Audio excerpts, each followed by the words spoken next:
উরু বা রানের উপরে কোরআন রেখে পড়া যাবে যদি কোনো ব্যক্তির রেহাল বা এরকম কোনো কিছু না থাকে হাতের কাছে এবং তিনি ধরে দীর্ঘ সময় পড়তে অসুবিধা হয়, তাহলে তিনি নিজের রানের উপরে কোরআন রেখে পাঠ করতে পারেন।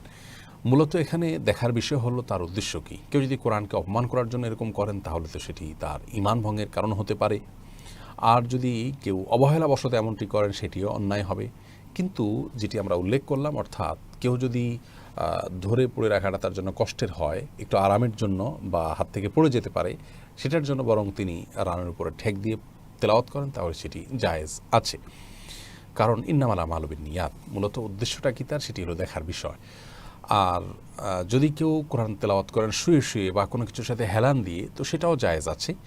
আম্মাজান আয়েশা রাদিয়াল্লাহু তাআলা আনহার শরীরে হেলান দিয়ে নবী করিম সাল্লাল্লাহু আলাইহি সাল্লাম কোরআনে কারীম তেলাওয়াত করেছেন, এই বিষয়টি বুখারী সহ বিভিন্ন হাদিসের কিতাবে বর্ণিত হয়েছে।